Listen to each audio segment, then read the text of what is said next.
Hola, vamos a estar grabando. Les damos una muy cálida bienvenida a este UNCITRAL Day, LAC Day en UCEL, organizado por UCEL con el apoyo de UNCITRAL.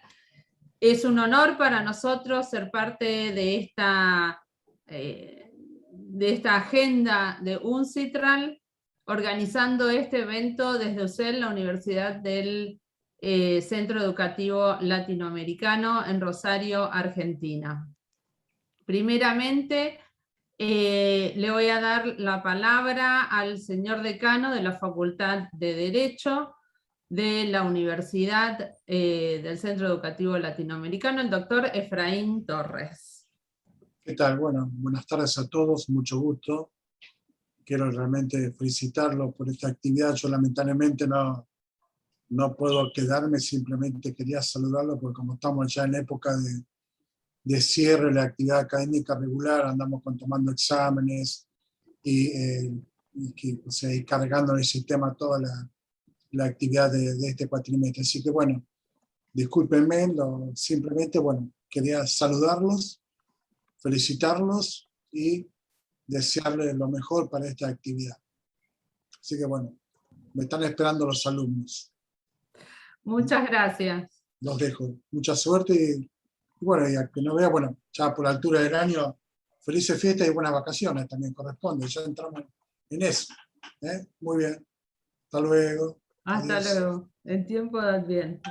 Bueno, como secretaria de Relaciones Internacionales de la Universidad, me gustaría agradecer muy especialmente el apoyo que hemos tenido siempre de UNCITRAL para organizar este evento, que lo organizamos en conjunto con el Instituto de Arbitraje y Mediación de la Facultad de Derecho de la Universidad.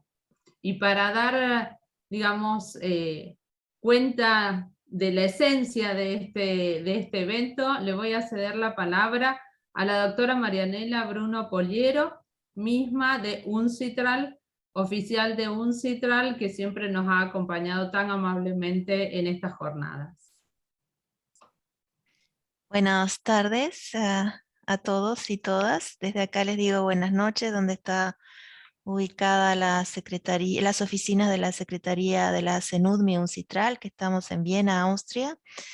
Para mí es un placer y agradezco mucho la invitación para participar en la segunda edición y apoyar a UCEL en este evento. Al ser el segundo año que participa, lo que ha permitido dar a continuidad en la formación de sus estudiantes y jóvenes profesionales, en este caso en los temas de arbitraje y mediación.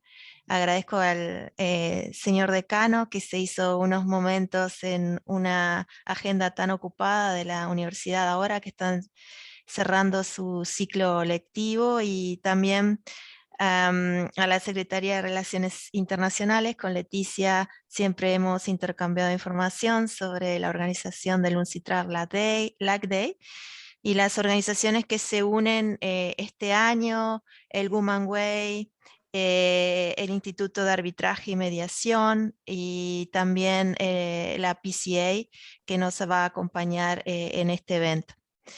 Y quería también un poco transmitirles lo que significó la primera edición del UNCITRAL LAC Day, que también participó UCEL, que fue, nosotros presentamos el informe a la sesión anual de la comisión y nos han felicitado por la repercusión que tuvo en la armonización del derecho, sobre todo para poder divulgar lo que hacemos y asegurarnos que sea una interpretación correcta de nuestros textos, y también la contribución al multilingüismo, pues al ser esta actividad en español, permite que en español se expliquen los textos y se puedan leer y estudiar, que es el idioma en los cuales trabaja en la región de América Latina y el Caribe. Y este año hemos aumentado la apuesta y estamos uniendo más universidades de la región y sobre todo del área del Caribe. que nos parece muy bueno porque le damos, va a ser realmente un día de UNCITRAL LAC de toda América Latina y el Caribe. Y el tema de esta segunda edición son los nuevos textos que la CENUDMI ha preparado en arbitraje y mediación. Y atendiendo a que la estructura de los paneles, mi idea era poderles situar estos textos en su línea de tiempo y mostrarles la lógica en la cual fueron elaborados, lo que va a permitir a los que se dediquen al estudio o a la discusión de los nuevos textos, ubicarlos en la línea del tiempo. Y para eso he preparado una presentación para mostrarles la fecha en la cual todo nuestro marco legal en arbitraje y mediación ha sido aprobado. Si me permites, Leticia, sí podría compartir la pantalla. Okay.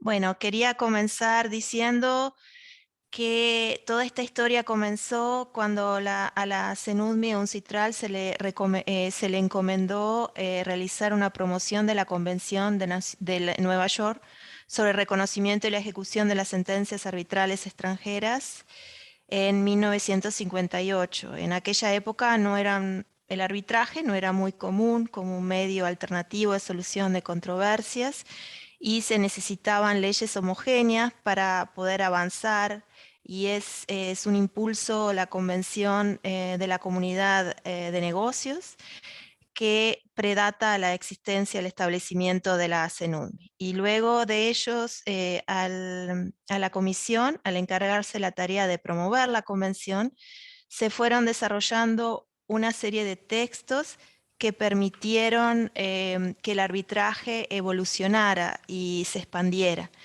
Y comenzamos con el reglamento de arbitraje en el 76, después su versión del 2010, y en el 2013 que se agregó un párrafo y se incorporó el reglamento sobre la transparencia, y después tenemos la convención.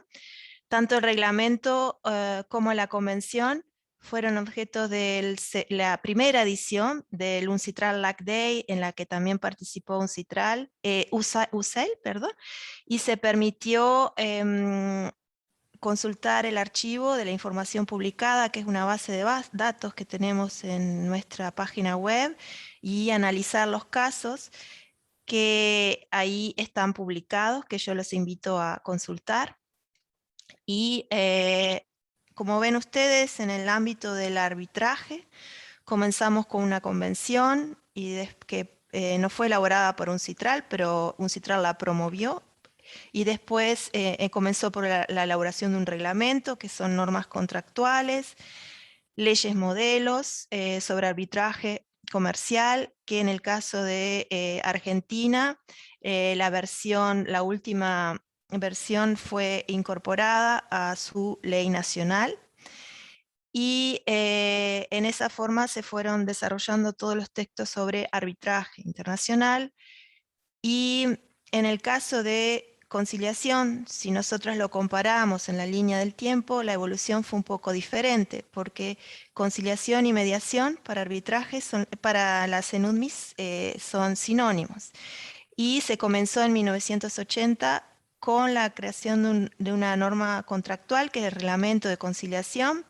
Después se elaboró una ley modelo en el 2002, y luego dio que la CENUDMI consideró que el tema de la mediación se había expandido y era necesario dar más herramientas a los estados a través de una ley modelo, en el caso que se quisieran los estados incorporarla a su legislación nacional. y también se elaboró y la Asamblea General de las Naciones Unidas adoptó una convención sobre acuerdos de transacción internacional resultantes de la mediación en el 2018. Y eso me lleva a hablar del marco que tenemos ahora, que hemos completado en mediación en la CENUDMI, que partimos de la Convención de las Naciones Unidas sobre el Acuerdo de Transacción Internacionales resultantes de la mediación y de la ley modelo que les había mencionado antes, y se agregó una guía para incorporar al derecho interno y utilizar la ley modelo, un reglamento en el 2021, en la última sesión de la comisión, y las notas sobre la mediación.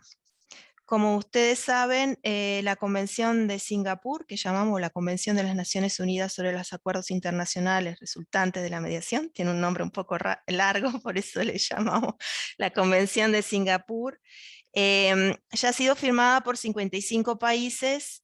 En nuestra región tenemos 8 países, la mayoría de los países del Mercosur, con la excepción de Argentina, y después ha sido ratificada por Honduras y Ecuador.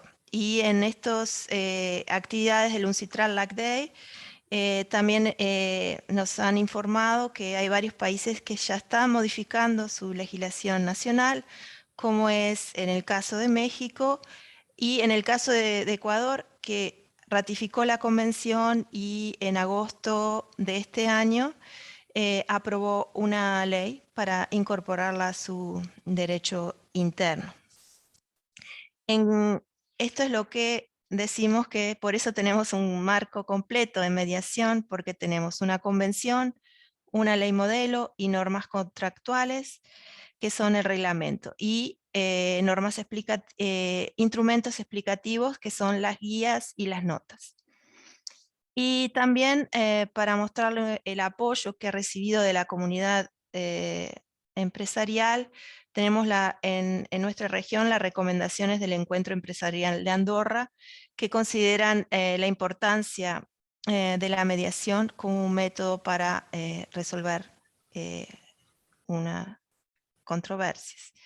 Y también tenemos en arbitraje internacional, la Comisión adoptó en julio del 2021 un reglamento de arbitraje acelerado, y a su misma vez se ha avanzado en la elaboración de notas explicativas en el grupo de trabajo que se va a presentar a la Comisión en el año que viene.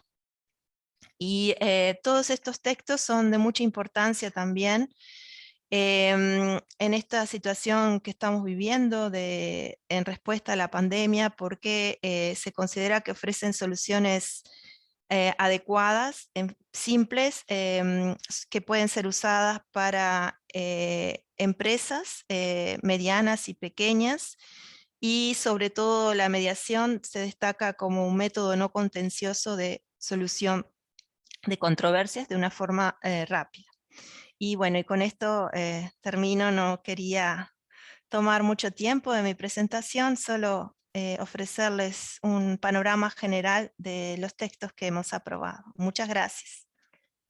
Muchas gracias, Marianela. Como siempre, un placer escucharte y tenerte con nosotros. Esperamos siempre un día vernos presencialmente, ya será.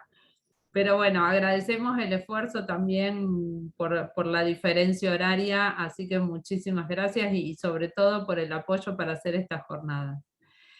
Ahora, para seguir, ya para, digamos, desarrollar el programa concreto de esta jornada, le voy a pasar la palabra al doctor Agustín Menini, miembro de nuestro Instituto de Arbitraje y Mediación de la Universidad del Centro Educativo Latinoamericano.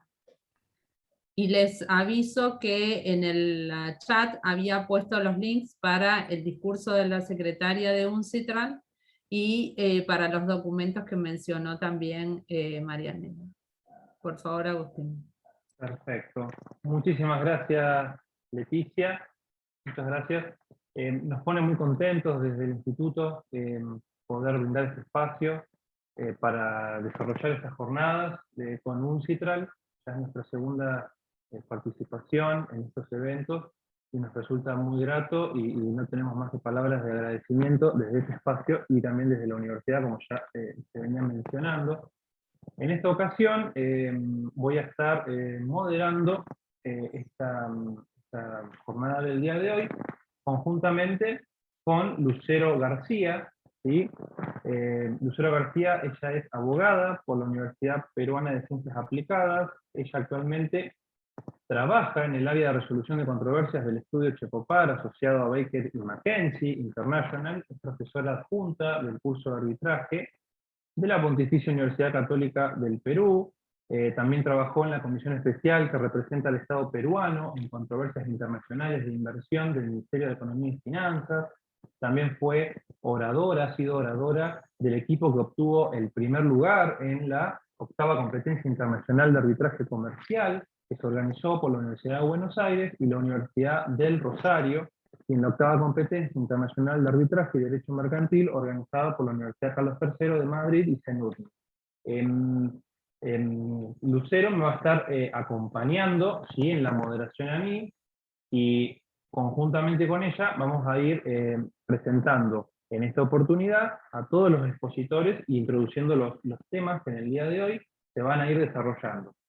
En ese sentido, paso a comentar brevemente cuáles van a ser las temáticas que vamos a ir desarrollando en la jornada de hoy. El tema general, ¿sí?, que se va a desarrollar, va a estar ligado a los métodos alternativos en la formación profesional, ¿sí?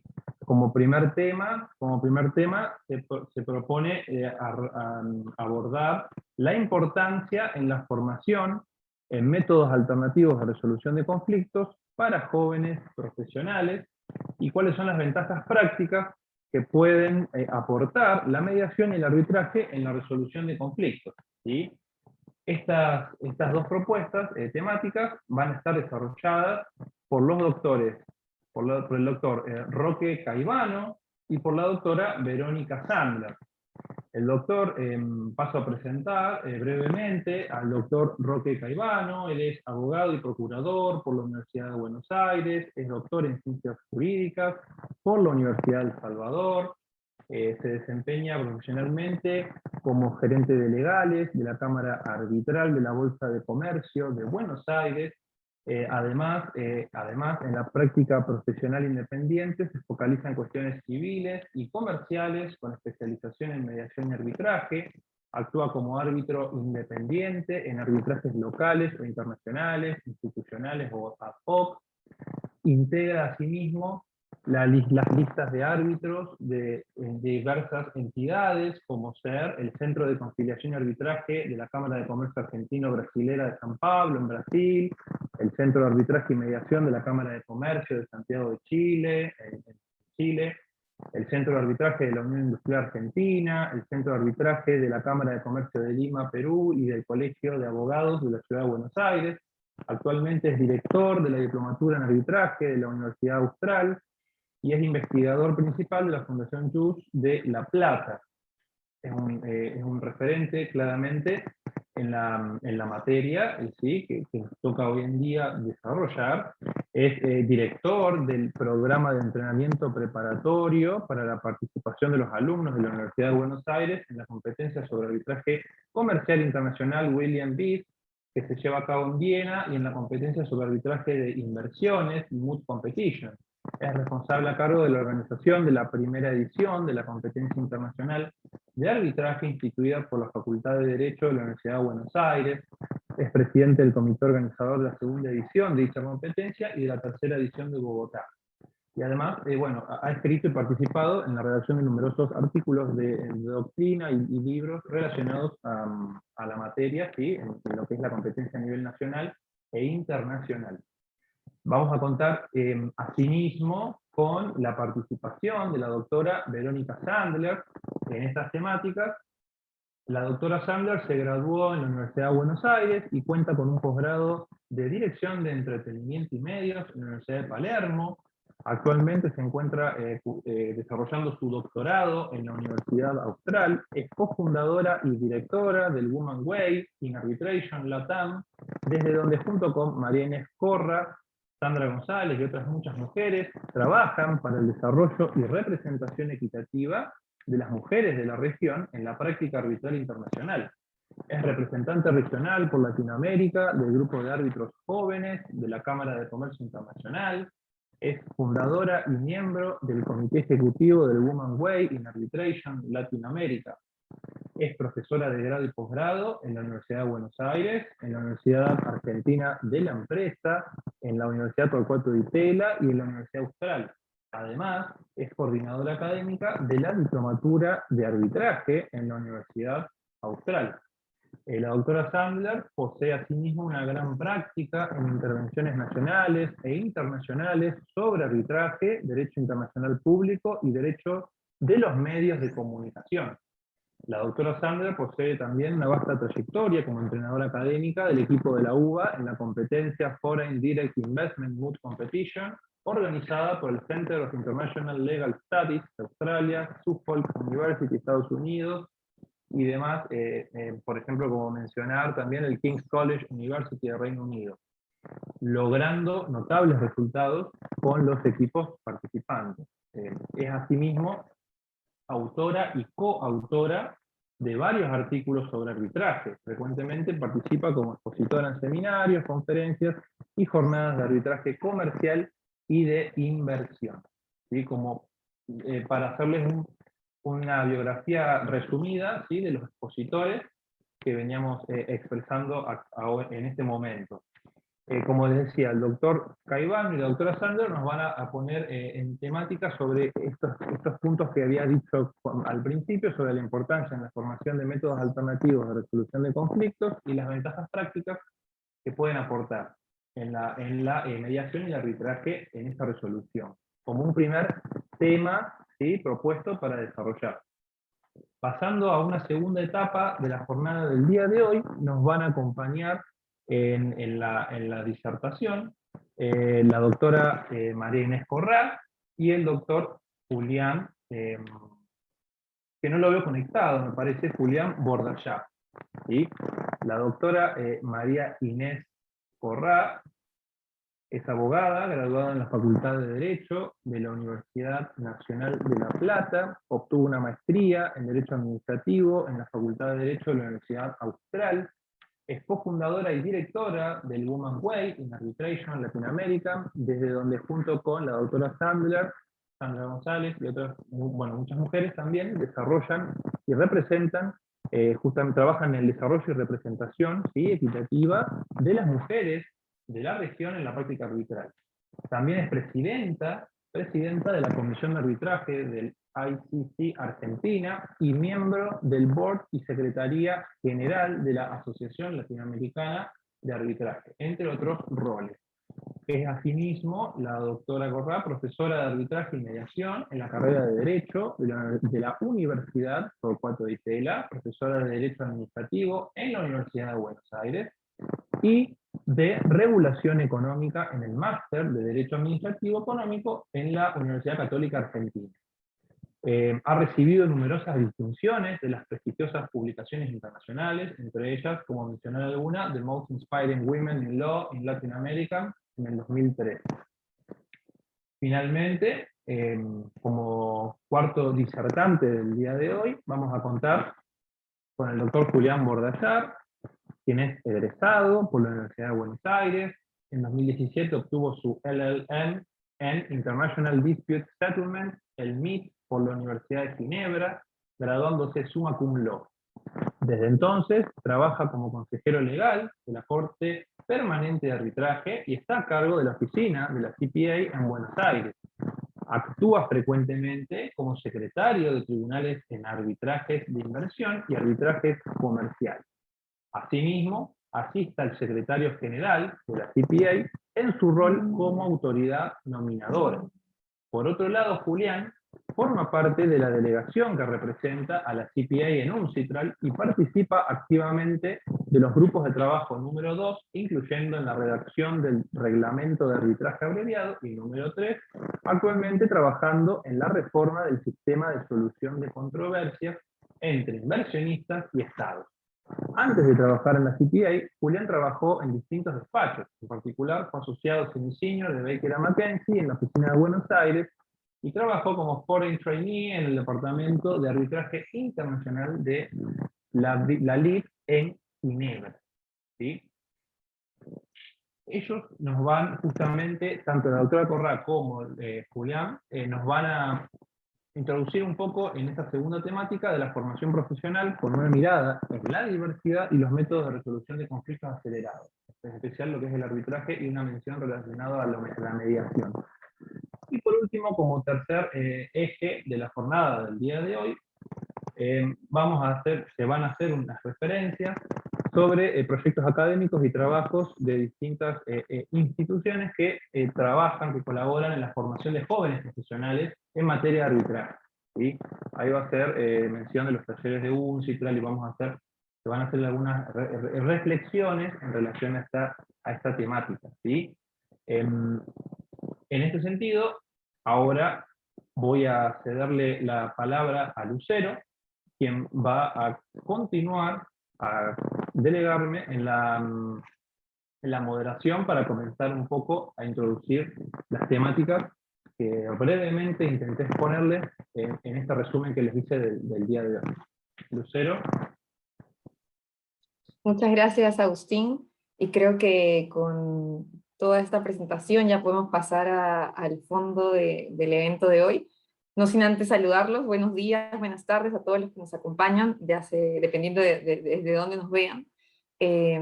Así que el día de hoy vamos a continuar con la jornada de lo que venía comentando Agustín. Vamos a hablar un poco sobre estos mecanismos alternativos de resolución de conflictos en la formación profesional, y luego vamos a hablar también un poco sobre el arbitraje acelerado y la mediación. Entonces, habiéndoles dado la bienvenida a todos los ponentes que han tenido la gentileza de acompañarnos hoy, y también a nuestra audiencia, por supuesto, que nos acompaña, para pasar al primer punto de agenda, me gustaría hacerle una pregunta a Roque, y que está relacionada a este primer tema, ¿no? Si bien no nos vamos a ir hacia los antecedentes del arbitraje, desde los inicios de la historia, porque hay autores que han hecho relación del arbitraje con el Antiguo Testamento, con la mitología griega, hasta con el Imperio Bizantino, pero tal vez ahora no nos queremos ir tan atrás, pero sí queremos que un poco nos cuentes esta relación que hay entre la formación profesional y los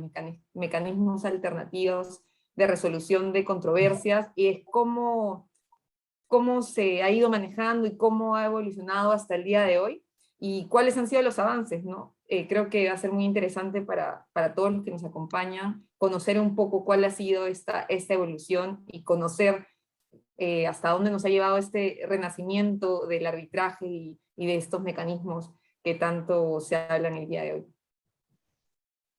Bueno, muchas gracias, buenas tardes. Muchas gracias a Auxelia, al Instituto, por la invitación. Muchas gracias por la presentación también.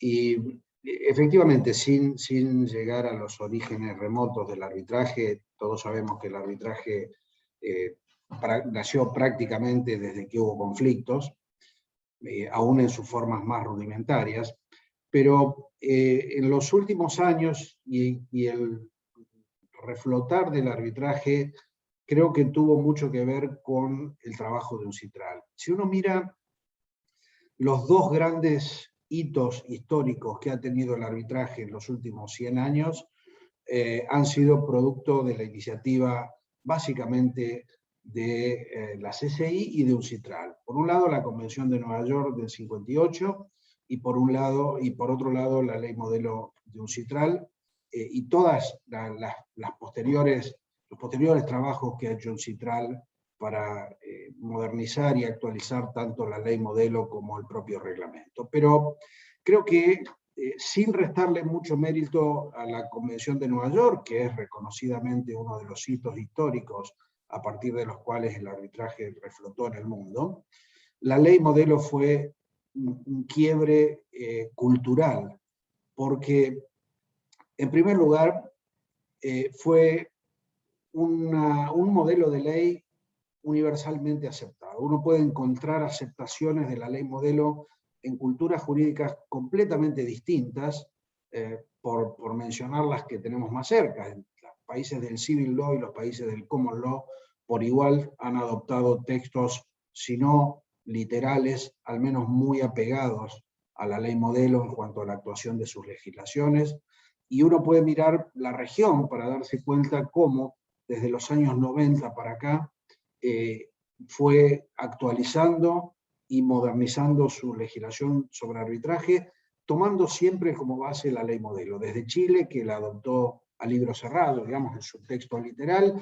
hasta Perú, Argentina, Uruguay en los últimos tiempos, que han basado su legislación en la ley modelo. Lo cierto es que no ha habido en los últimos 20 o 30 años ninguna ley en el mundo que no haya sido influida y basada en la ley modelo. Y esto, la trascendencia no es solamente porque se ha logrado el propósito que inspira el trabajo de la comisión, que inspiró la creación misma de la comisión, que es la armonización de las normas sobre comercio internacional, que se logró ciertamente a través de la ley modelo, sino también la ley modelo es el prototipo de legislación que pretende un arbitraje lo menos interferido posible por el Poder Judicial.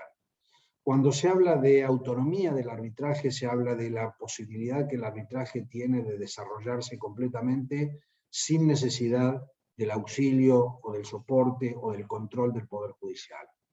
Y la ley modelo ha logrado en ese aspecto un esquema de arbitraje muy autónomo, muy independiente del Poder Judicial, con muy pocas probabilidades de que, apegándose a la ley, el Poder Judicial pueda boicotear o frenar o suspender un arbitraje, y al mismo tiempo con una adecuada dosis de control sobre lo que deciden los árbitros, porque efectivamente el arbitraje no es una actividad que deba estar exenta de todo control, y la duda y la discusión a lo largo del tiempo siempre fue qué tanta dosis de control era necesaria por el Poder Judicial sobre el arbitraje. Pareciera que el modelo que ha impuesto la ley modelo, valga la redundancia, desde 1985, con un recurso de nulidad como única vía de control judicial sobre lo que deciden los árbitros, ha sido aceptado de manera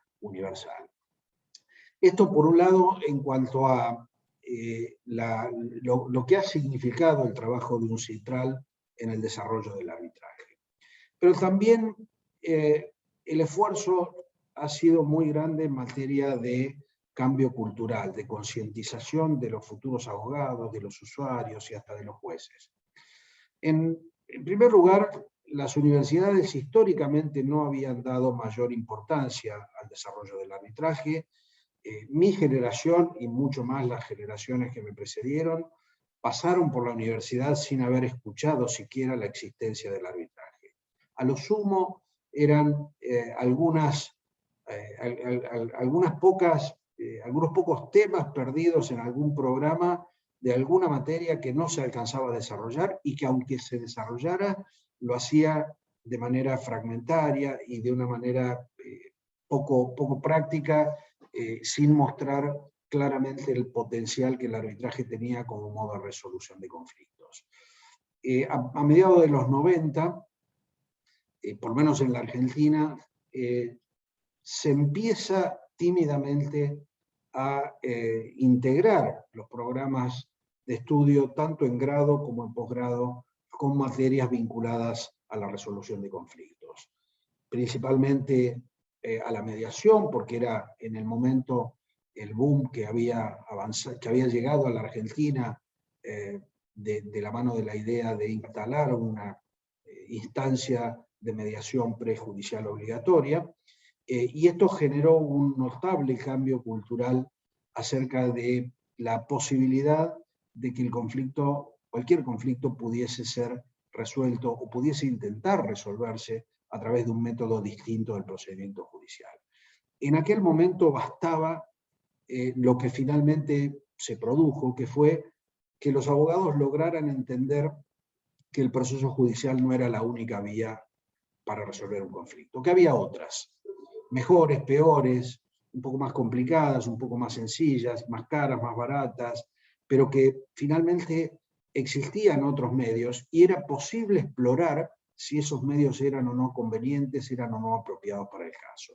Eso fue como, si ustedes me preguntan, la primera ola del cambio cultural que, por lo menos en América Latina, permitió la introducción un poco más seria del arbitraje. Atrás de eso vino ya la necesidad de formar abogados en la práctica de la mediación y en la práctica del arbitraje, entrenados para acompañar a un cliente en una mediación o entrenados para asistir o acompañar a un cliente en un arbitraje. Y por supuesto también la necesidad de preparar a los árbitros y más tarde todavía la necesidad de preparar a los jueces para lidiar con los problemas judiciales vinculados con el arbitraje. Las universidades fueron tomando nota de todo esto y hoy es posible encontrar en casi todas las universidades, por lo menos de la Argentina y de buena parte de la región de las que conozco, la materia resolución de conflictos en general, mediación en particular, arbitraje en particular, y a su vez las especializaciones del arbitraje. Así como yo tengo en la UBA una materia de arbitraje comercial, la doctora Sandler tiene una de arbitraje de inversión, por ejemplo. Ya estamos en la etapa en la que una concientización no es suficiente, eso ya está, ya se produjo, ya pasó. Tampoco una formación general alcanza, y estamos empezando a encontrar la necesidad de proveer a los futuros abogados de una enseñanza mucho más especializada. Por ejemplo, en los dos grandes focos que hoy mantienen al arbitraje, que son el arbitraje comercial por un lado y el arbitraje de inversión por el otro, que aunque son arbitraje y tienen muchos puntos en común, tienen también una serie de diferencias que hacen necesario que aquel que se dedique a esa rama del arbitraje lo conozca en profundidad. De modo que creo que este pantallazo muestra a las claras cuánto se ha evolucionado en relativamente poco tiempo, porque si bien es cierto que para cualquier persona 30 o 40 años puede ser mucho, en la historia del desarrollo del arbitraje 30, 40 o 50 años no es nada comparado con la antigüedad de la cual proviene. Y por ponerlo en términos gráficos, el arbitraje en los últimos 50 años ha evolucionado mucho más que en los 2.500 o 4.500 o la cantidad de años que quisiéramos mencionar como hito para el nacimiento del arbitraje hacia atrás. Hoy el arbitraje que tenemos me parece que está en camino de convertirse en una opción válida para cualquier litigante que podrá no adoptarlo si considera que no tiene a través del arbitraje los elementos con los que se sentiría confortable. Pero la verdad es que hoy el arbitraje ha pasado a ser una opción realmente válida y de la mano de profesionales que por lo menos conocen su existencia, tienen una formación básica y están empezando también a tener una formación mucho más especializada en la materia. Perdón por la extensión, pero la idea era tratar de darles un poco una visión de lo que yo he visto en los últimos años en materia de arbitraje. No, muchas gracias, Roque. Creo que nos has reseñado con gran claridad el camino en muy poco tiempo que ha transitado el arbitraje desde años atrás hasta la actualidad. Y totalmente de acuerdo con lo que has mencionado, muy interesante estos picos, ¿no? La primera ola, el quiebre cultural, la concientización, creo que son palabras claves para entender el desarrollo evolutivo que ha llevado el arbitraje hasta ahora, y por eso yo me quedé también con una palabra que por ahí leí de renacimiento arbitral, justamente por lo que tú decías, que estos últimos 50 años han sido todo para el arbitraje, ¿no? O sea, creo que al día de hoy no hay estudiante o abogado que ya no conozca, o que al menos de manera general, en qué consiste un arbitraje u otros métodos de resolución de conflictos. Y también me hacía, cuando mencionabas el tema de que ahora casi todas las universidades de Latinoamérica, Argentina, en Perú también, tienen la materia de arbitraje, conciliación, mediación, solamente por mencionarles un ejemplo, ¿no? En el Perú, que tenemos el arbitraje obligatorio en materia de contrataciones con el Estado, tenemos un curso, o sea, además de tener cursos de arbitraje comercial, arbitraje de inversiones, tenemos cursos que solamente tratan sobre arbitraje en materia de contrataciones con el Estado. Así de especializados estamos en estos temas. Y me gustaría ahora darle el paso a Verónica para que ella nos comente un poco, atado de la mano de lo que nos ha mencionado Roque, un poco más sobre el tema de ya las ventajas prácticas que se presentan al poder incluir la enseñanza de estos métodos alternativos de resolución de conflictos en la formación de los profesionales. Creo que ella de primera mano nos va a poder contar un poco en su experiencia y en lo que ella ha podido ver qué ventajas prácticas existen al día de hoy. Te cedo la palabra, Verónica. Bueno, muchísimas gracias, Lucero, muchísimas gracias también a usted por la presentación y por supuesto a todos los organizadores, que somos muchos aquí, y eso me pone muy contenta, porque estamos uniendo fuerzas para lo que todos creo que apoyamos aquí, que es el desarrollo de esta cultura arbitral y de la cultura de la mediación. Así que bueno, muchas gracias a UNCITRAL, a Marianela particularmente, por esta oportunidad tan linda y que nos sentimos tan cómodos con ustedes, así que muchísimas gracias, y a UCEL también por esta oportunidad y esta invitación. Creo que bueno, lo que ha dicho nuestro maestro, y creo que la palabra es correcta, nuestro maestro es acá Roque, a quien yo también le agradezco muchísimo mi propia formación profesional, así que creo que realmente sus palabras inaugurales y lo que ha marcado un poco en la cancha es, digamos, realmente lo que nos permite hoy estar aquí hablando de este tema en la formación profesional. A veces es fácil hablar desde lo que pasó, pero es difícil de entender quién dio ese primer paso. Y quiero decirlo que desde la Universidad de Buenos Aires, por lo menos de la Facultad de Derecho, yo reconozco, y creo que muchos me van a acompañar, de decir que Roque fue uno de los primeros profesores que estimularon, promovieron, trataron de desarrollar el arbitraje en la casa, en la facultad, y logrando así su extensión, ¿no? Desde Buenos Aires a distintas provincias, a distintos lugares, y finalmente con lo que fue, ¿no?, la frutilla del postre, que fue poder hacer nuestra competencia, nuestra BIS, la competencia BIS en español, y él lo logró, ¿no?, con esta magnífica competencia internacional de arbitraje. Así que creo que bueno, que Roque lo que ha dicho realmente no es solo decirlo, sino que lo ha hecho con actos y con acciones concretas, así que bueno, en nombre de muchos de nosotros, muchas gracias, Roque. Y justamente de la mano de lo que él decía, ¿no? Por un lado, desde el punto de vista del trabajo UNCITRAL, bueno, sin ninguna duda lo que decía Roque es pero evidente cuando uno lo ve en los distintos alumnos, cuando yo me acuerdo, y esto es un comentario muy personal, ¿no?, pero cuando yo empecé la carrera y estudiando la carrera, cuando algún profesor hacía alguna referencia a algún documento o algún instrumento de UNCITRAL, con UDMI, UNCITRAL, era todo como, ¿de qué estarán hablando? Son siglas especiales, no sé, codificadas, digamos, nadie se sentía realmente familiarizado con estos términos. Hoy en cualquier, digamos, aula de derecho, ya, digamos, de avanzados, digamos, de últimos años de derecho, yo creo que en cualquier materia se hace referencia a estos documentos, hay una internalización, digamos, y eso permite que ya muchos de los documentos que proporciona UNCITRAL sean incorporados también en la carrera y en la formación docente, y en particular en lo que es el arbitraje y lo que son las formas de resolución de conflictos. Como decía Roque, realmente también se lleva un especial aplauso el gran trabajo que ha hecho UNCITRAL por el desarrollo en esta cultura arbitral y de la mediación. Y por último, con respecto a lo que decía Roque, con respecto a los profesionales, sí, creo que hoy el profesional, el abogado joven hoy, tiene la posibilidad de no quedarse en un solo campo de acción, que como bien decía Roque, se limitaba al campo de acción judicial o a los tribunales judiciales, sino que su campo de acción profesional se amplió.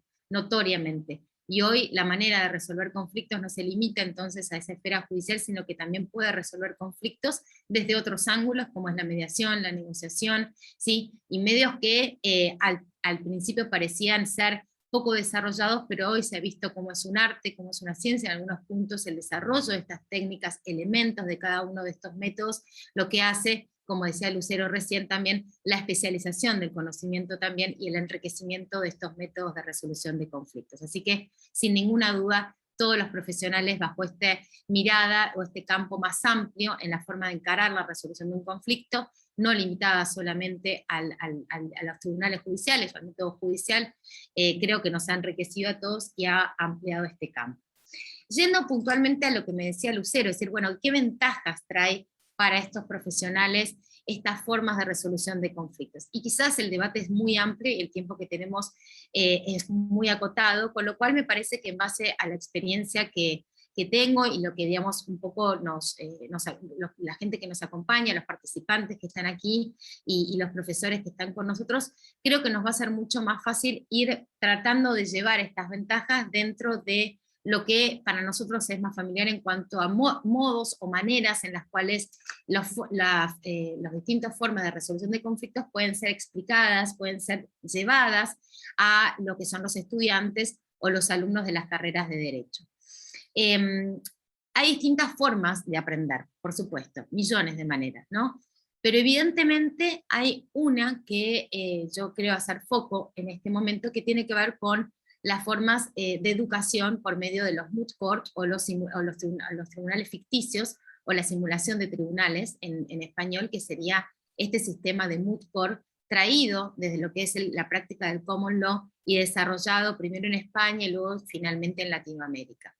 Es importante saber que estos sistemas, digamos, de moot court, o como decíamos, tribunales ficticios, realmente creo yo que merecen una especial referencia en esta charla, porque creo que sí aportan una ventaja en la formación de los profesionales en cuanto a esta combinación, ¿no?, teórica-práctica, así que se suele decir que estos métodos de educación permiten. Creo que sí, los moot court son un método de educación, son una forma de educar a los alumnos, y como decíamos, con este mix, ¿no?, teórico-práctico, en lo que por un lado los alumnos tienen que prepararse teóricamente para el desarrollo de todos los argumentos y las discusiones jurídicas que se plantean en un caso ficticio, pero por el otro lado tienen que desarrollar y tener la habilidad de desarrollar habilidades con respecto a la oralidad, a lo que tiene que ver con la competencia lingüística, lo que tiene que ver con la forma de expresar, de tratar de lograr el convencimiento de ese tribunal, cómo hacer persuasivo, cómo ser convincente. Son todas herramientas que también se combinan en la preparación de estos profesionales o estos jóvenes profesionales. El sistema de moot court, digamos, que es el que un poco estábamos haciendo referencia, viene históricamente, como mencionaba, en un desarrollo hace muchos años, y originalmente se dio en los sistemas de tradición inglesa, del common law, pero rápidamente, así como los roleplay u otros instrumentos que todos los profesores nos gusta utilizar como técnicas de enseñanza, los moot court también fueron incorporados, y el desarrollo fue muy amplio, a tal punto que no se limitaba a el trabajo en clase por medio de un sistema de simulacro de un juicio, sino que esto se fue desarrollando a tal punto de que hoy hay competencias internacionales, nacionales, ¿sí?, que van desarrollando este sistema competitivo por el medio del cual distintos equipos de distintas universidades o distintos países tratan un caso ficticio y lo van resolviendo con estos aspectos teóricos y prácticos que estábamos hablando. Es decir, el sistema de educación no se quedó en las aulas, sino que se fue expandiendo. Puntualmente, digamos, a mí me gustaría señalizar que este método, que ya dijimos, es un método de educación que combina no solamente los aspectos teóricos y prácticos del abordaje teórico, del abordaje, digamos, de la materia, sino que también combina las prácticas de distintos sistemas o tradiciones jurídicas, como es el common law o el civil law. También creo que puntualmente podemos focalizar algunos aspectos que creo yo que este sistema de educación nos da a la formación de los jóvenes profesionales. Y dentro de las que quería mencionarles podemos encontrar el tema del trabajo en equipo. Este es un primer punto que yo quería mencionar, porque si bien se habla mucho hoy, ¿no? A nivel corporativo, a distintos niveles de recursos humanos, ¿no? De lo que es el trabajo en equipo, yo creo que el trabajo en equipo, la idea de lo que es el trabajo colaborativo, el trabajo cooperativo, que se logra y se obtiene por medio del desarrollo de estos Moot Court es enorme. Los equipos realmente que representan a una universidad, que representan a un país en este tipo de competencias, tienen que trabajar y tienen que convivir de un día para el otro con personas que quizás nunca habían visto, que no son amigos, que no son conocidos y quizás en su carrera tampoco se habían encontrado. Y de un día para el otro tienen que encontrarse, tienen que buscar ese punto en común que es este desafío, esta idea digamos, de lograr el mejor beneficio para su competencia, adquiriendo todos estos conocimientos académicos, pero tratando de congeniar entre ellos, tratando de comunicarse, tratando de entenderse. Las generaciones entre ellos, los distintos lenguajes, las distintas maneras de ser responsables, las distintas enseñanzas que tuvieron en su vida, la formación en casa, afuera de casa, todo eso tiene que en un momento juntarse y tratar de entre ellos encontrar la mejor manera de alinearse para el mejor beneficio del resultado que ellos buscan, que es dejar a la universidad en el mejor lugar posible. Y eso realmente, digamos, no es solamente un tema de cómo trabajar eficientemente, sino cómo encontrar una comunión entre distintas personas con distintas formaciones y distintos moldes. Eso es realmente un trabajo de formación de equipo y de diversidad, que creo que es muy importante señalar. Por el otro lado, me parece también que es importante mencionar un aspecto que puede ser mencionado como ventaja propia de estos sistemas de Moot Court, que es el tratamiento académico de una manera transversal. O sea, cuando uno trabaja conceptos o trabaja determinados argumentos en este tipo de competencias, hace digamos, como yo digo, un corte transversal de distintos tipos de materias, mercantil, no sé, fiscal, penal, internacional, o sea, uno va viendo distintas áreas del derecho, distintos aspectos, y no se queda en compartimentos estancos o o conocimientos estancos, sino que le permite una movilización, una flexibilización que a veces la carrera no nos lo permite, y esto es muy interesante verlo en el desarrollo de los jóvenes profesionales que pasan por estas experiencias. Y por último, me gustaría hablar de la formación desde el punto de vista de lo que tiene que ver con los valores, que los profesores y los entrenadores que están a cargo de este entrenamiento tratan de desarrollar, que no es solamente ganar la competencia, no es solamente obtener el título de primer puesto, sino que también por medio de este sistema de educación, no solamente se arriba a conocimientos académicos, sino también a la creación de valores. Valores que tienen que ver con la ética profesional, que tienen que ver con el respeto al prójimo, con el respeto al profesional también que el colega, digamos, que tenemos al lado.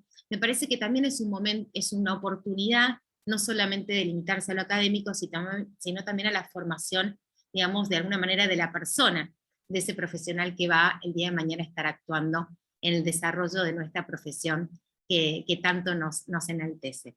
Así que esto es un poco, no quiero tomar mucho más tiempo porque el tema me fascina y podría estar hablando horas y con tantos amigos aquí sobre el tema, pero me parece que son algunas de las ventajas que quisiera señalarles o quería señalarles a ustedes con respecto a la formación que generan estos sistemas de Moot Court o tribunales simulados. Y por último, para cerrar, creo que la audiencia que hoy tenemos aquí presentes demuestran que los Moot Court o estos sistemas de competencias o todo lo que estamos hablando dejan una marquita, ¿no? Dejan algo. Yo veo acá tantos alumnos, veo acá tanta gente querida que ha pasado por estas experiencias, inclusive lo que me pasó a mí, ¿no? De haber podido conocer sobre esto y haberme creado una mirada distinta y un camino distinto en la profesión. Creo que es la mejor prueba, la mejor demostración de que es un sistema que evidentemente trae muchos beneficios y estos jóvenes profesionales tan exitosos nos están haciendo quedar y enaltecer cada vez más nuestra profesión, así que creo que este método evidentemente da resultados y está mostrando que da eficientes resultados y grandes satisfacciones para todos nosotros. Así que muchas gracias por su tiempo, muchas gracias nuevamente por esta oportunidad y me encuentro a su disposición por cualquier otra consulta.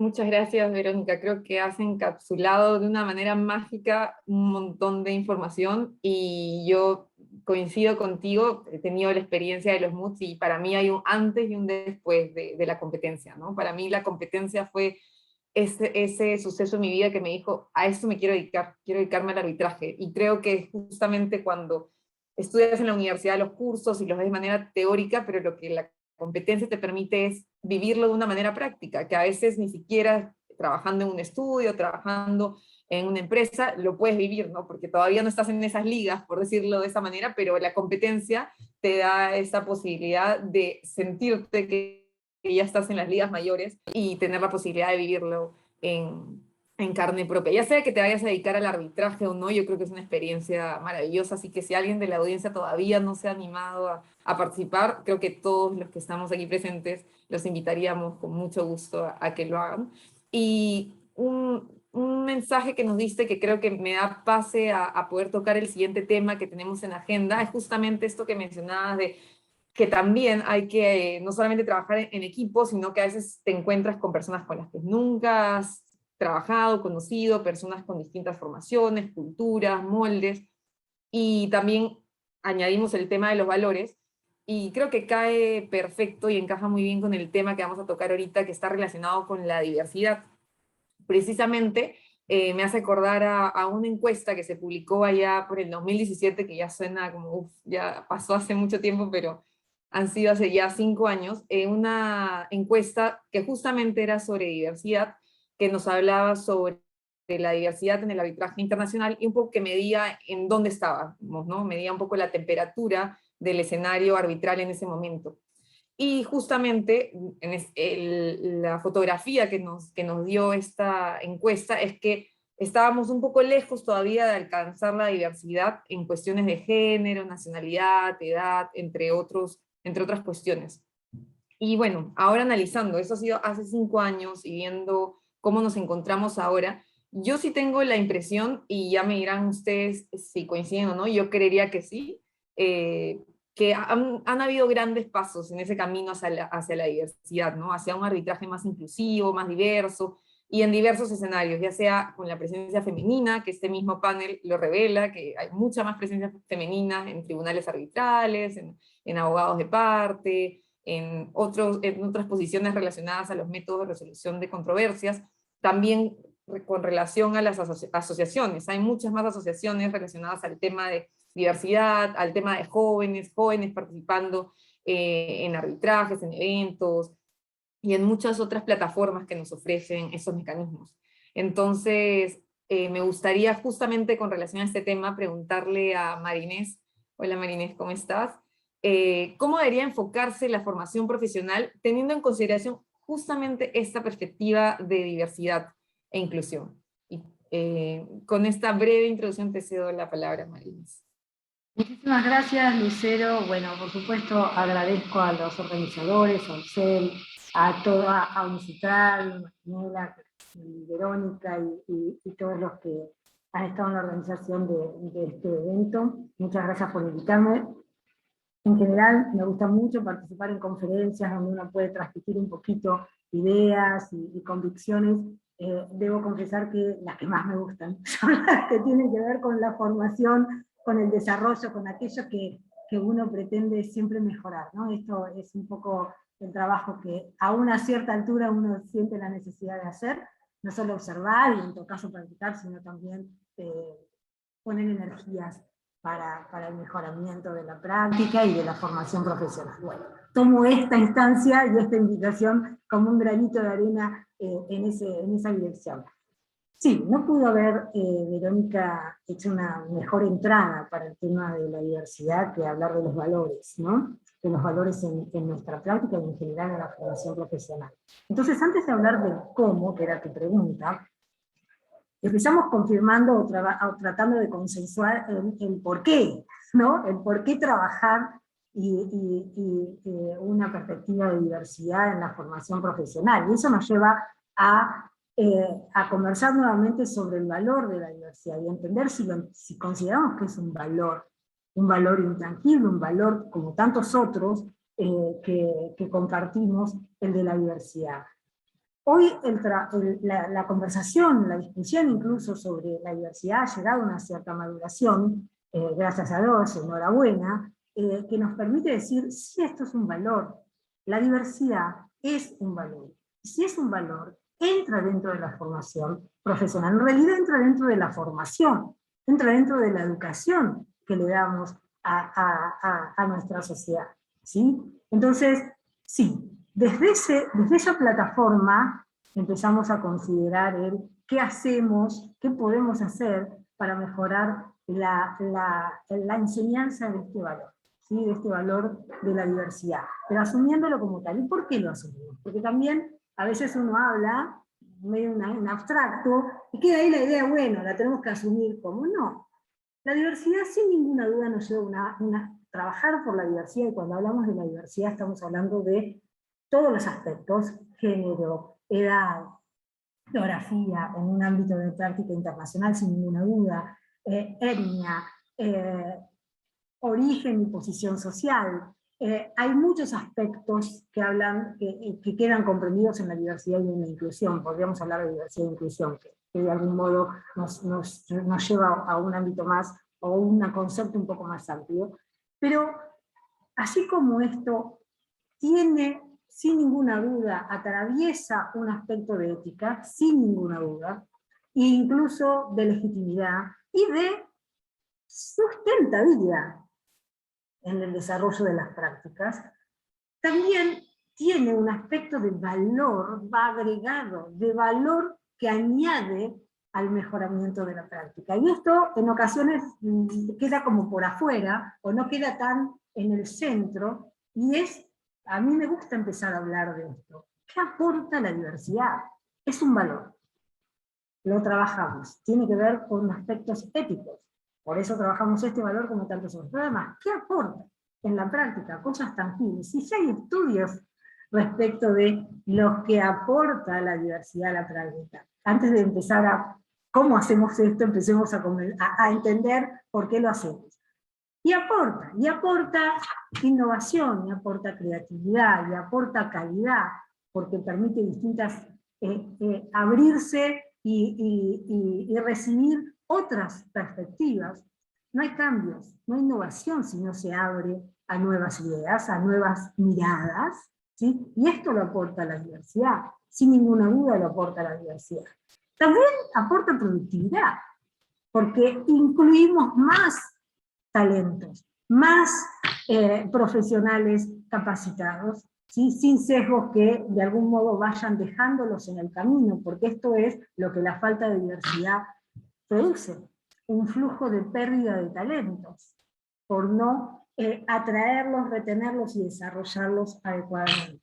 Entonces, y eso en estudios, ya yendo a empresas, etcétera, muestra que tiene resultados, como digo, en números incluso.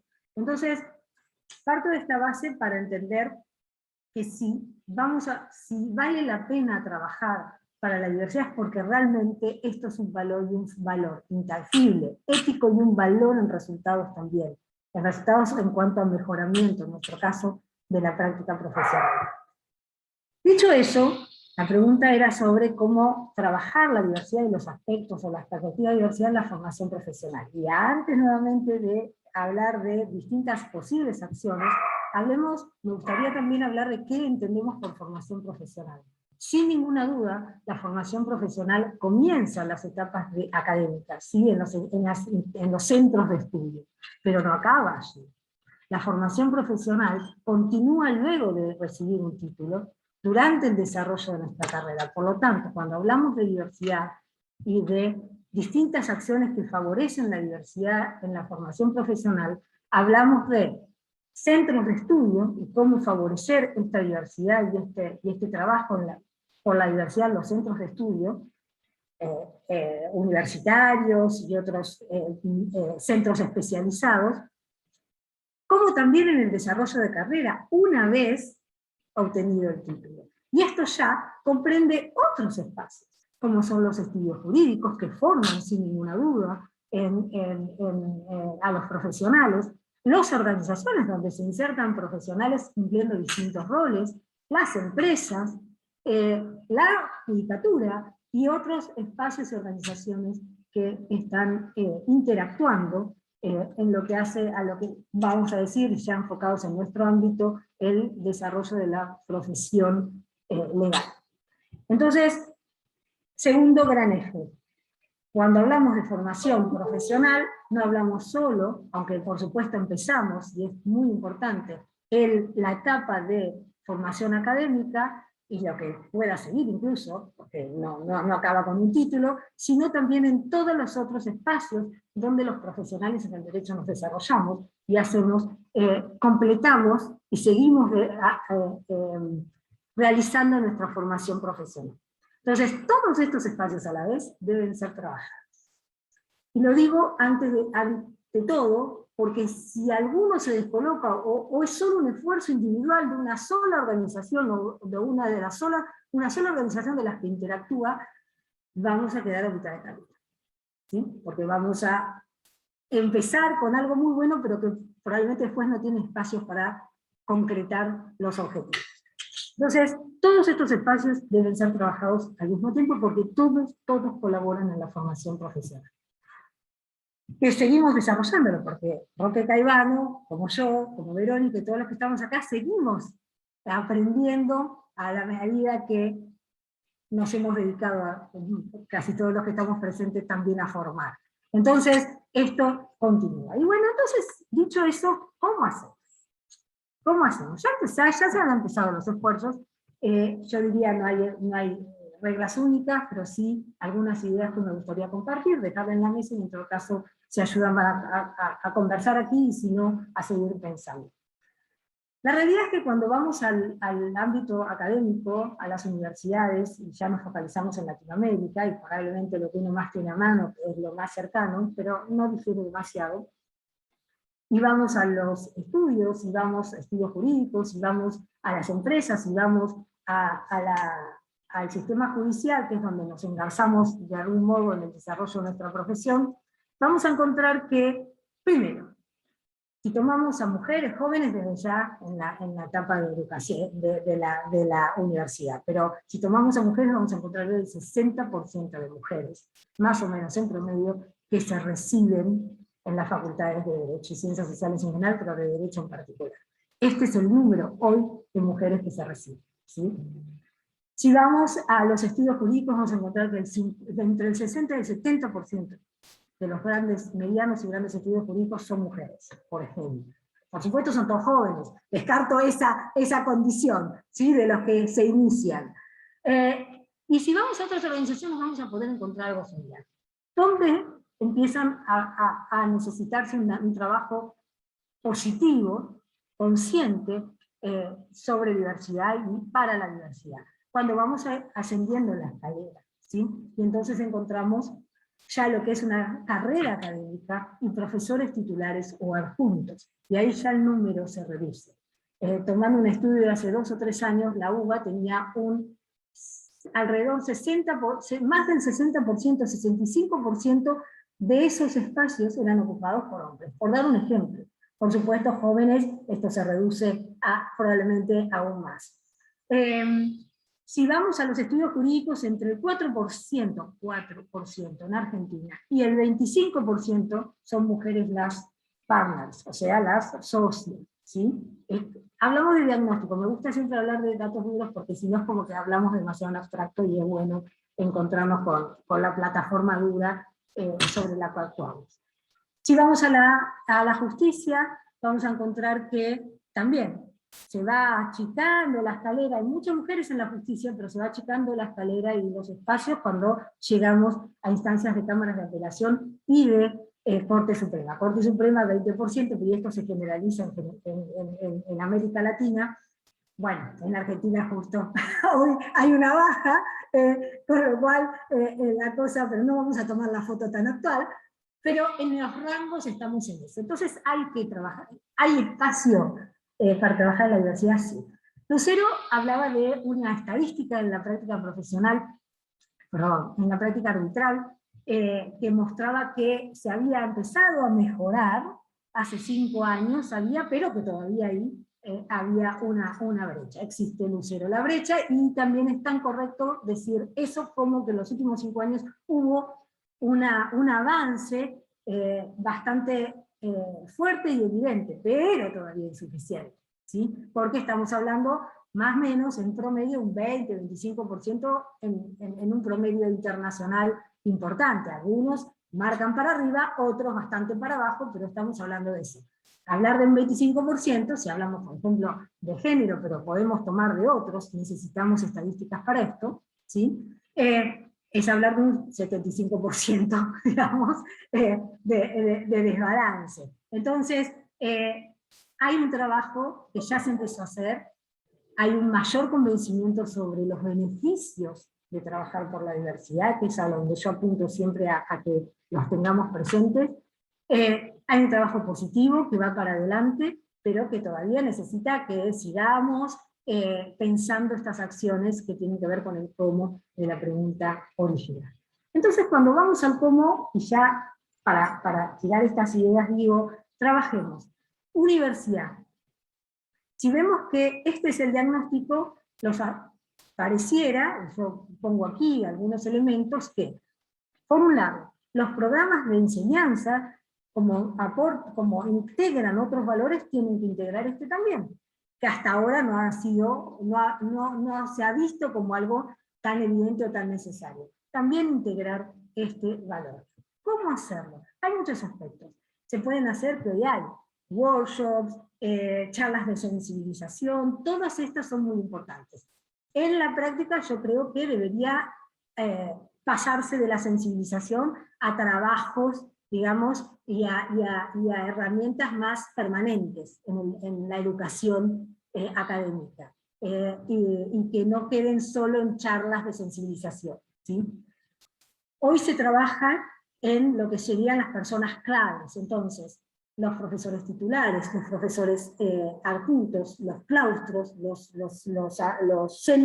órganos de decisión deberían tener, en este sentido, un trabajo a partir de workshops y cómo se hace esto, porque se hace a través de trabajos interactivos para poder crear una conciencia mayor en aquellas personas que deciden. ¿Qué deciden? Deciden el gobierno de una universidad y de una facultad, y deciden cómo se diseñan los programas de estudio, etc. Con lo cual, eso en todos los organismos se pasa igual.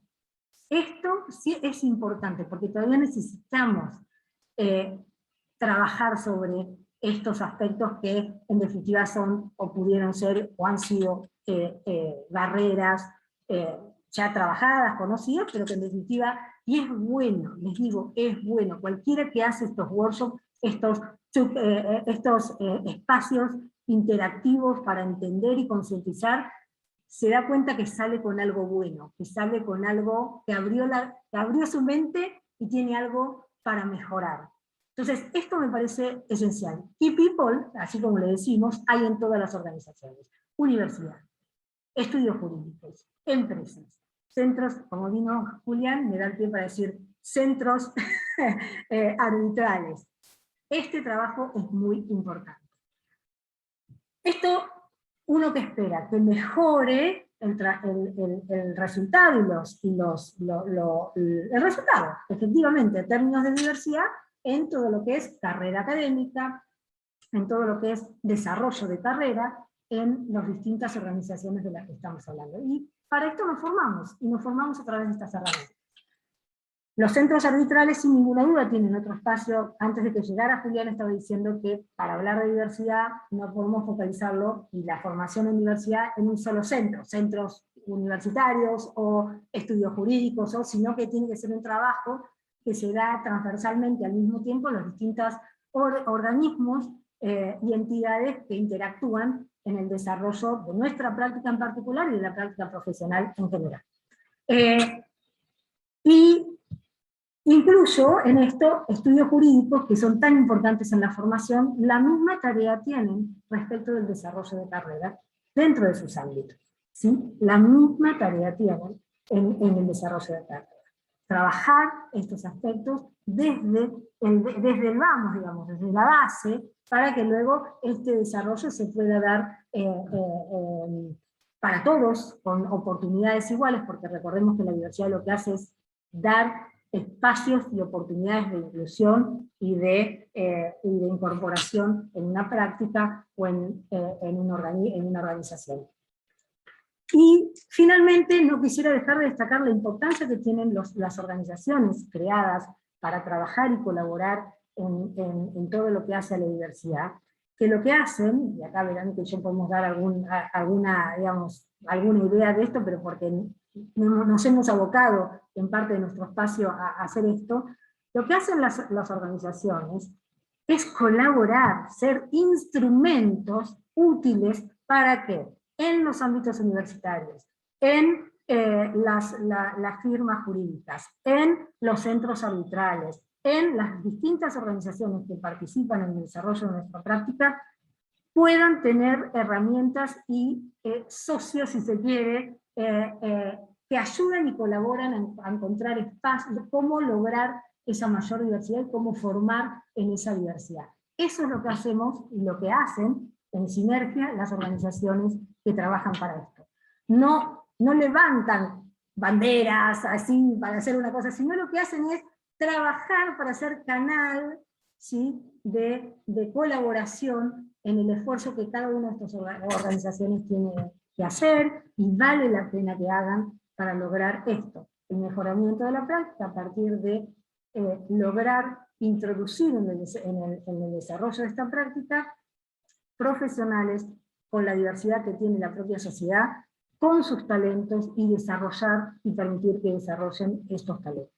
Entonces, de algún modo, como síntesis te diría que sí, que hay mucho para trabajar en formación profesional, que esto empieza en las academias, pero continúa a lo largo del desarrollo de la carrera, que para este desarrollo es importante este trabajo en la diversidad en todos los órganos que participan y entidades que participan en lo que sería nuestra práctica profesional, y que estas organizaciones, como muchas otras herramientas, sirven, ¿sí?, para favorecer y colaborar y contribuir en este trabajo que es un proceso. Los trabajos de cambio son procesos, y tenemos que asumir que estos son, por lo tanto alegrarnos mucho de cada avance que se da, y seguir adelante reforzados y con ánimos para lograr siempre el objetivo final, que es tener mejores profesionales, ser mejores profesionales, y lograr mejorar nuestra práctica día a día. Gracias, Lucero. No, muchas gracias a ti, Marines. Creo que todos nos hemos quedado con muchas ideas clave en la mente. Sobre todo, creo que a mí me ha quedado personalmente el tema de por qué, ¿no? O sea, no solamente estar por encima y decir, ah, sí, la diversidad, hay que impulsar la diversidad, todos somos actores, sino entender por qué lo impulsamos. Y creo que todo lo que has mencionado es muy importante, no solamente para el arbitraje, la conciliación, mediación, sino creo que para la vida diaria en general. Así que me llevo esa idea, y yo creo que cada uno de nosotros nos vamos a llevar esa idea bandera de lo que nos has explicado con gran pasión el día de hoy.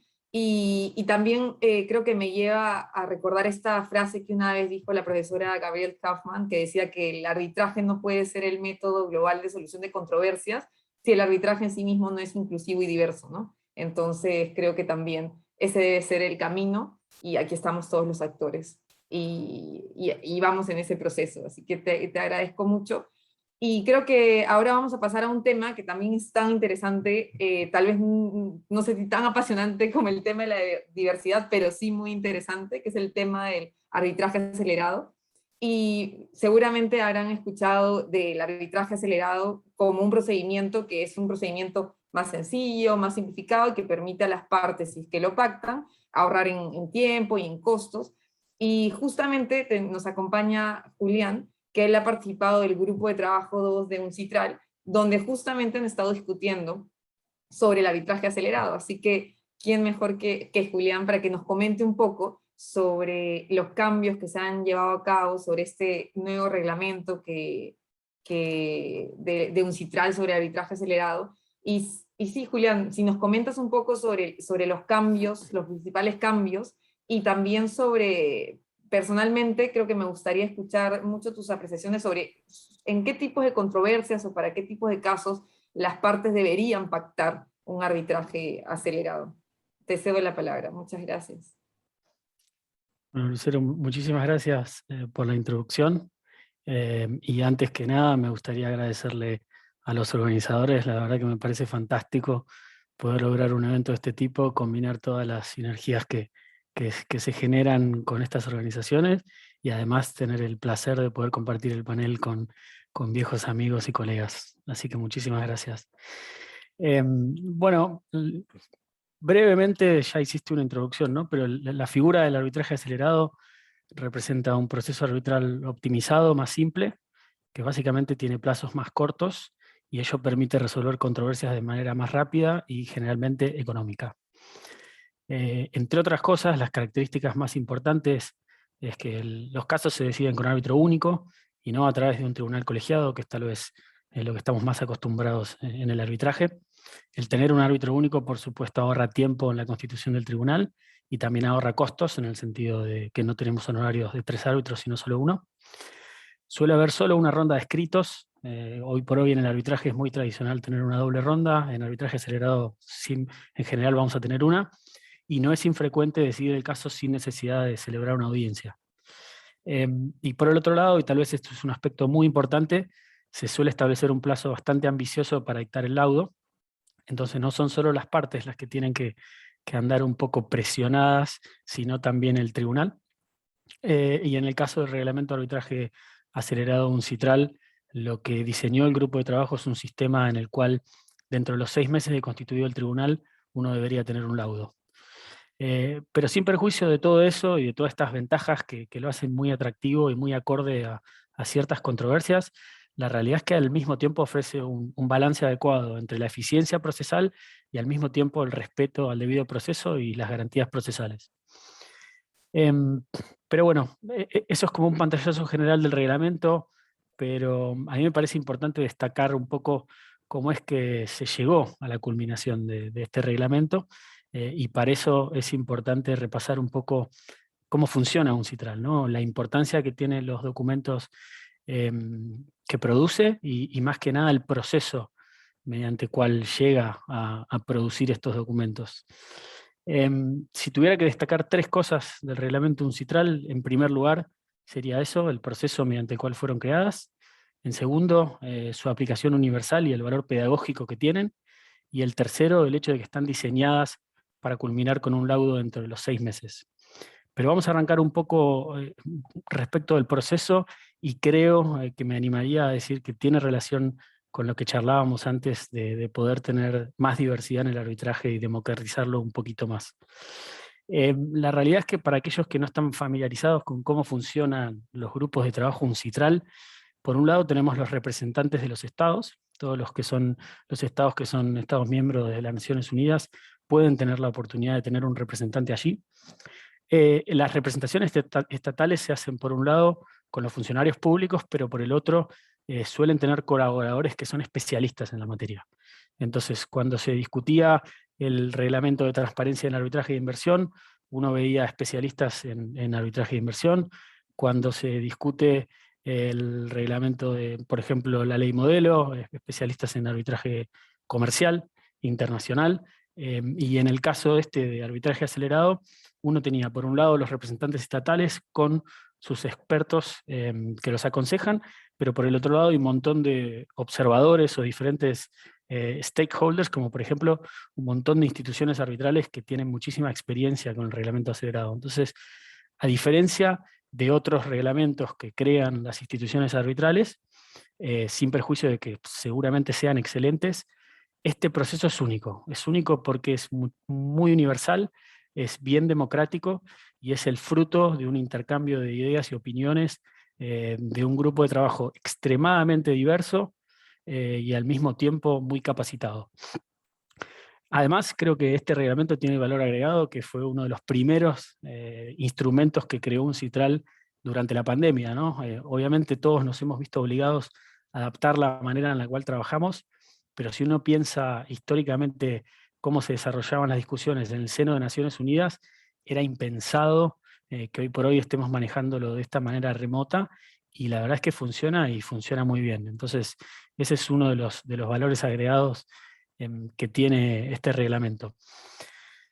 Por el otro lado, también tenemos que tener presente que, como todo instrumento UNCITRAL, está pensado para funcionar ad hoc, entonces no necesariamente cuenta con una institución arbitral por detrás, y por eso está diseñado para funcionar a pesar de que no tenga una institución arbitral por detrás.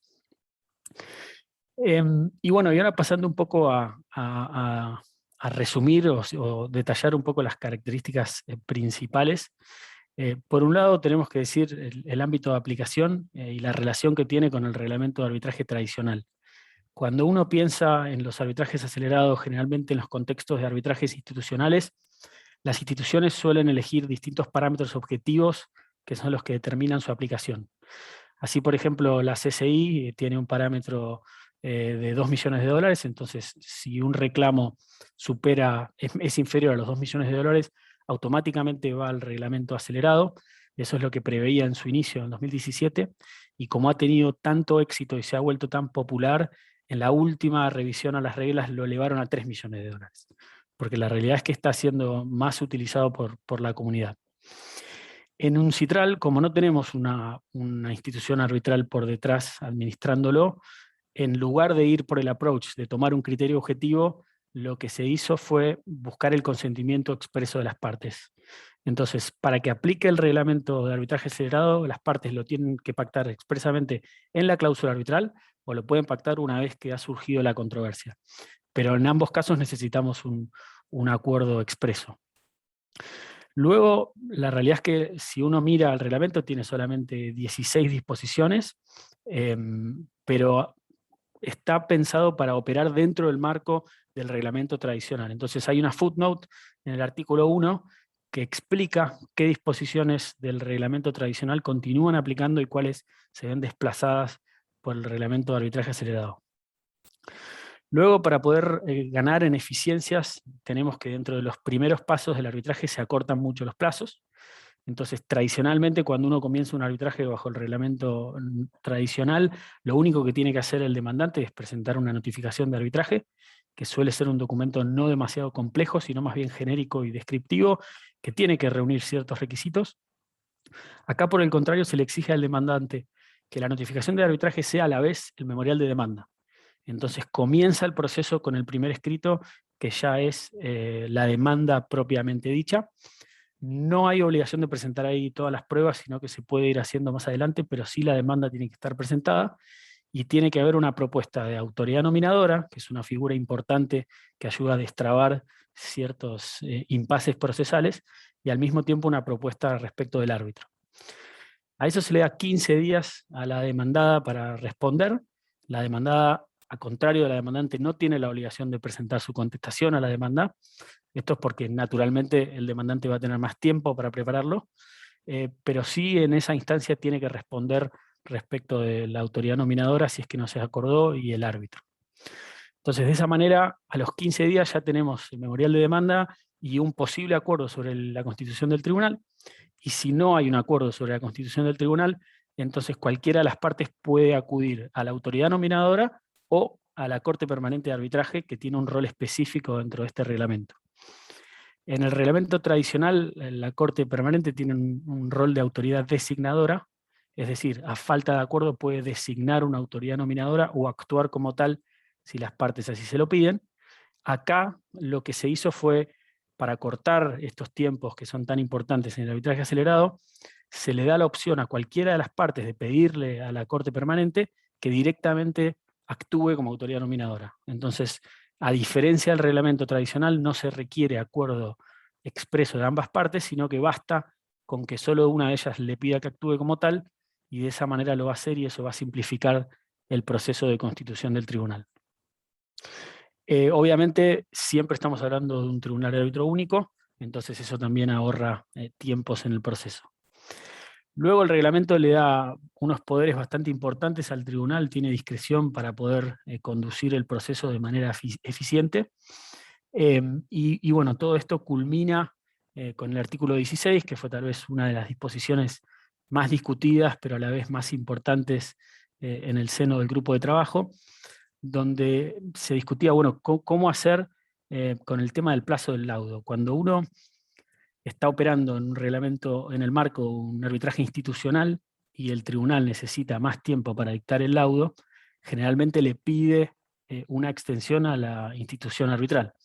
Pero acá no tenemos una institución arbitral a quien pedirle, entonces lo que terminó diseñando el grupo de trabajo es un sistema mediante el cual, como regla general, los laudos tienen que dictarse dentro de 6 meses, desde la constitución del tribunal, salvo que las partes acuerden otro plazo.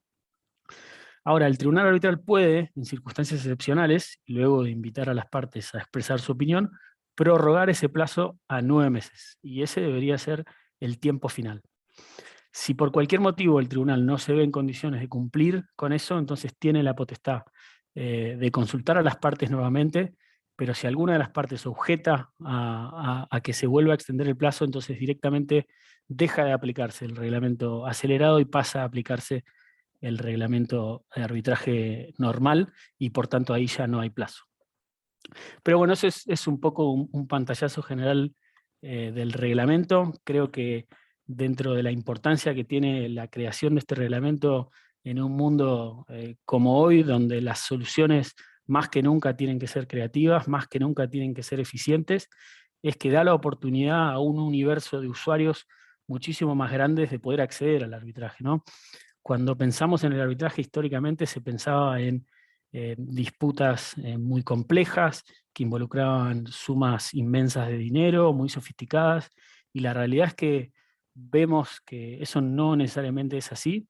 Hay un montón de controversias más pequeñas, se ven usuarios que no son tan sofisticados, que no tienen tanta experiencia, hay pymes cuyos resultados de la controversia que tienen enfrente puede depender la viabilidad de la empresa, y bueno, en ese tipo de contextos la verdad es que este tipo de proceso suele resultar muy atractivo, y también funciona un poco para responder a las críticas y a las demandas que hacen los usuarios y en el mundo globalizado de hoy, que requieren procesos más eficientes y más económicos.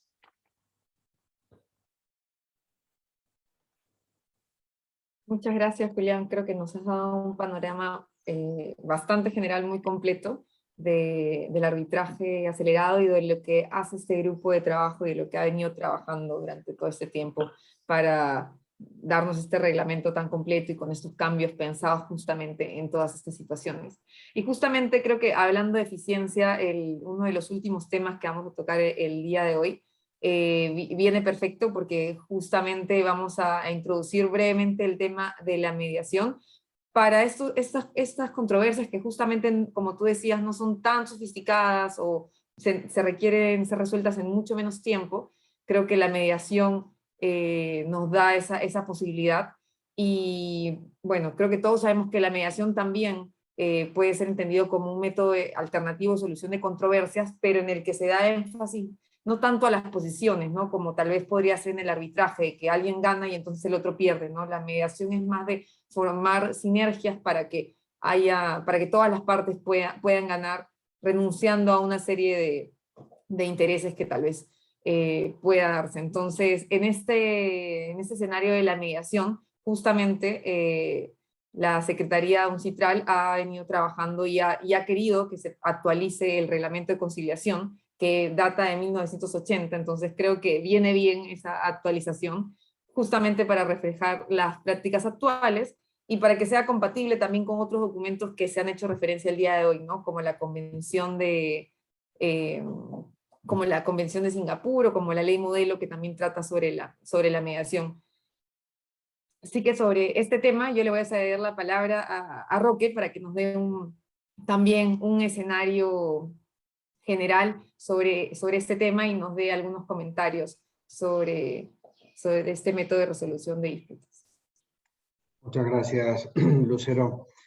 La verdad es que arbitraje y mediación nunca deben verse como antónimos, sino como complementarios, siendo que hay muchos conflictos en los cuales sería teóricamente posible que las partes alcanzaran un acuerdo, y sin lugar a ninguna duda, un acuerdo es una mejor solución que cualquier laudo. El mejor laudo que uno puede imaginar, en el mejor arbitraje que uno sea capaz de pensar, no es comparable a la satisfacción que puede brindar en términos de solucionar el conflicto un acuerdo entre las partes. Ni hablar del costo y del tiempo que insume una mediación vis a vis el que asume un arbitraje, aún un arbitraje acelerado como el que ha explicado Julián, que tiende a hacer mucho más eficiente el procedimiento.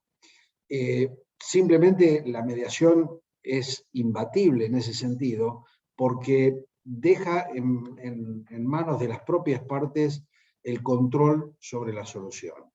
Cuando las partes se someten a arbitraje, delegan finalmente en el tribunal arbitral cuál va a ser la solución al conflicto.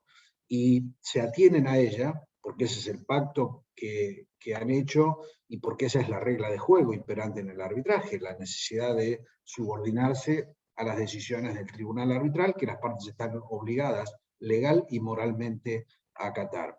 Pero en una mediación las partes retienen el control sobre el resultado, y esto es, en términos de mantenimiento de la relación, costo, brevedad, celeridad y demás, es mucho más eficiente que el arbitraje mismo.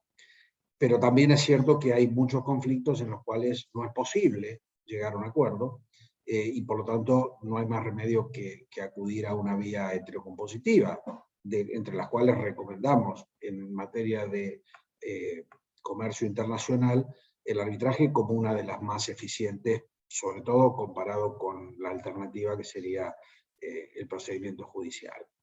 Pero la mediación durante mucho tiempo estuvo culturalmente asociada más bien a conflictos domésticos. Era muy poco utilizada, creo que sigue siendo todavía hoy bastante menos utilizada en arbitrajes, en conflictos internacionales. Y creo que la iniciativa, de nuevo, de UNCITRAL, de llevar a la comunidad internacional una voz tan potente como un tratado, como significa la Convención de Singapur, va principalmente en camino de lograr instalar culturalmente la idea de que la mediación puede dar una respuesta tan adecuada o más adecuada que el arbitraje en materia de conflictos internacionales. El talón de Aquiles de la mediación internacional siempre fue la ejecutabilidad de los acuerdos que las partes celebraran cuando la ejecución debía producirse de manera extraterritorial. Puertas adentro, muchos países reflejan la idea de que un acuerdo al que las partes llegan en una instancia de mediación tiene un valor jurídico equivalente a una sentencia, en el doble sentido de la ejecutabilidad por medios compulsivos y del efecto de la cosa juzgada. Este efecto era muy complicado de llevar al ámbito internacional, donde se percibía como una de las desventajas de la mediación respecto del arbitraje.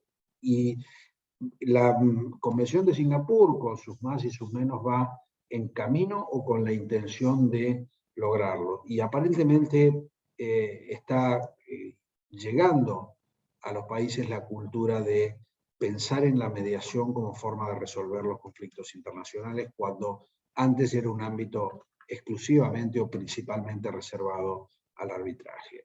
De modo que, siendo la mediación como instrumento una eficiente forma de resolver los conflictos, bienvenido sea su irrupción al comercio internacional, porque aún los que tenemos quizá un poco más de amor hacia el arbitraje que hacia la mediación, respecto del arbitraje, la Convención de Singapur y la revolución que va a producir la irrupción de la mediación en los conflictos internacionales va a obligar a que el arbitraje vuelva sobre sus pasos y revise en qué está siendo ineficiente para lograr que las partes sigan prefiriéndolo como forma de resolver conflictos.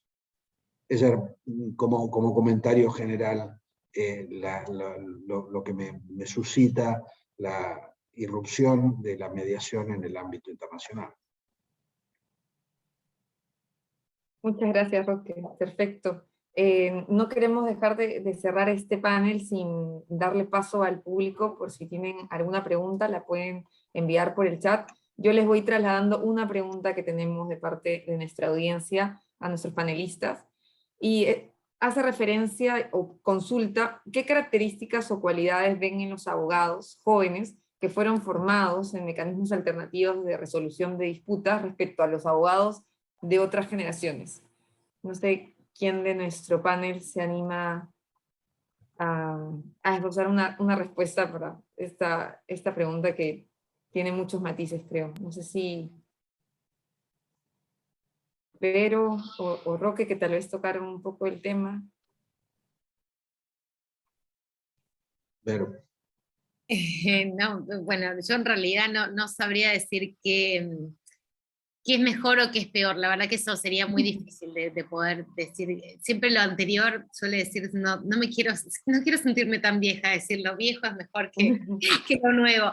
Pero la verdad que lo que sí creo que hay un aporte enorme, y esto lo veo gracias a los alumnos con los que sigo trabajando día a día y que generalmente nos permiten mantenernos, ¿no?, un poco más actualizados en algunas cuestiones. Yo lo que sí veo es que el joven profesional, digamos, con estas aptitudes que estábamos señalando y con estas herramientas que hoy en día se están dando tanto en la carrera como en el desarrollo de la profesión, me parece que es importante verlo en la flexibilidad en la toma de decisiones, si puedo, digamos, tratar de ser concreta. O sea, yo creo que el joven profesional hoy está más moldeable, es decir, una arcilla que es mucho más fácil de trabajar, mucho más fácil de ir moldeándolo en base un poco a las necesidades del cliente, a las necesidades del caso, a las particularidades del caso.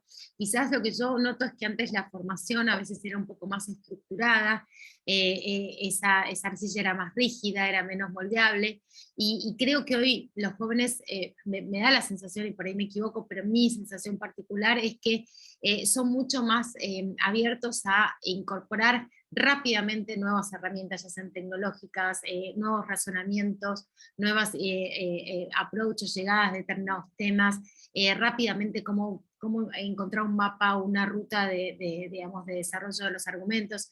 No sé, siento, digamos, que antes uno se limitaba por el libro o determinado caso, y esto que, digamos, que ellos están tan acostumbrados, ¿no?, desde la tecnología que digamos, de que están viendo 20 plataformas al mismo tiempo, chateando, escribiendo, hablando, digamos. Eso también yo creo que se ve un poco en la forma de la llegada de los temas. Ellos realmente, y lo digo porque lo veo en el día a día, pueden desarrollar un tema de una manera muy compleja y sin miedo, ¿no?, de ir pasando de un lugar al otro, de un terreno al otro, y ir moldeando, digamos, finalmente un argumento que, en base a todas esas conexiones y esos puntos de conexiones que pueden haber llegado en la investigación, favorecen al mejor resultado. Desde mi lugar creo que puedo mencionar eso puntualmente.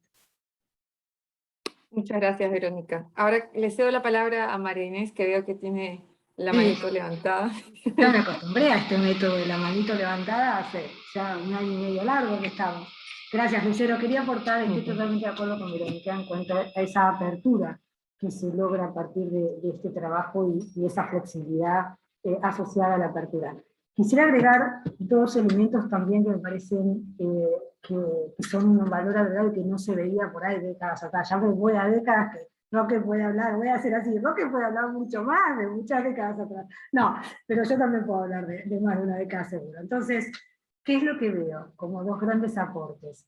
Uno es esto de salir de la propia frontera, ¿no? Digamos, se abren las fronteras, y entonces uno está abierto a una mixtura, digamos, a recibir una mixtura de cultura jurídica, y esto hacerlo natural, digamos. El que está trabajando en esto hace natural el poder aprender otras culturas jurídicas y de eso sacar una mixtura, porque es en donde, digamos, por donde uno avanza. Yo, personalmente, que tuve la riqueza de poder hacerlo más que en los MOOCs, en la práctica mía profesional, siento eso como un valor agregado mío, profesional mío y de todos los que hacen lo mismo que yo, el poder aprender de otras culturas jurídicas. Y esto, a partir de los MOOCs, Y las competencias internacionales empiezan a generarse desde el ámbito de formación académica. Entonces me parece que eso es un gran valor agregado y diferencial respecto de profesionales